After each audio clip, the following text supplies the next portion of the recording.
पालिकेतल्या कोंडोळा विभागानं पकडले। त्या कोंडोळा विभागाला आमचा इशारा आहे की तुम्हाला एवढी मस्ती चढली असेल तर ते मस्ती आम्ही भीमसैनिक एका मिनिटात उतरून टाकू। ग्रामीण भागातले ढोरं पकडायचा अधिकार कोण दिला तुम्हाला? अकोला जिल्ह्यातले शहरातले कुत्रे सोडले, अकोला शहरातले ढोरं सोडले, मोकाट आणि ग्रामीण भागातले ढोरं पकडतात।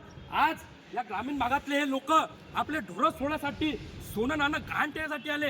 हे सोनं गहाण ठेवून आपले ढोरं सोडू राहिले होते। हे पाय चिट्ट्या आणि हे पोत गहाण ठेवून आपले ढोरं सोडणार होते।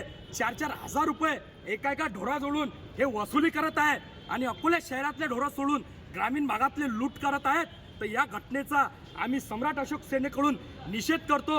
आताच स्थायी समितीत या ठिकाणी आयुक्त आणि सगळ्या नगरसेवकाची मीटिंग चालू आहे। आमचा यांना इशारा आहे की हा माजलेला पणा तात्काळ सोडून द्या। तुम्हाला शहरात काय तुमची आई घालायची ते घाला, पण ग्रामीण भागात जर लक्ष देसान तर गाठ पॅन्थरशी आहे। लक्षात घ्या, ग्रामीण भागातले ढोरं पकडून तुम्ही काय सिद्ध करता? अकोला शहराला लुटून खाल्लं, आता खरकट ग्रामीण भागाचं खाता काय? तात्काळ कोंडोळा विभागानं यांचे ढोरं सोडले पाहिजेत आणि हा भोंगळ कारभार थांबवला पाहिजेत। नाही तर पॅन्थर स्टाईलनं तुम्हाला दणका दिल्याशिवाय आम्ही राहणार नाही, हा इशारा देतो। आणि तुमचा काय संबंध ग्रामीण भागाचा? जे हद्द आहे त्या हद्दीत तुम्ही आतापर्यंत काय काय सुविधा दिल्या सामान्य नागरिकाला? किती कुत्रे पकडले?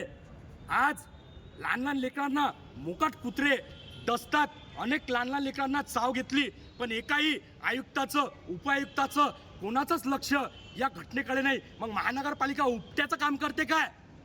आमचा सवाल आहे, तात्काळ आयुक्त साहेबांनी या घटनेची दखल घेतली पाहिजे। नाही तर आयुक्ताच्या उरावर येऊन आम्ही निळे झेंडे घेऊन या ठिकाणी नाचल्याशिवाय राहणार नाही, हा इशारा देतो। भीमसैनिकाचा दणका कसा असते हे आम्ही आयुक्त साहेबाला दाखवून देऊ। तुम्हाला अधिकार कोण दिला ग्रामीण भागाचे ढोरं पकडण्याचा? ज्यांनी ढोरं पकडले असतील तात्काळ त्यांच्यावर गुन्हे दाखल करा, त्यांची हकालपट्टी करा।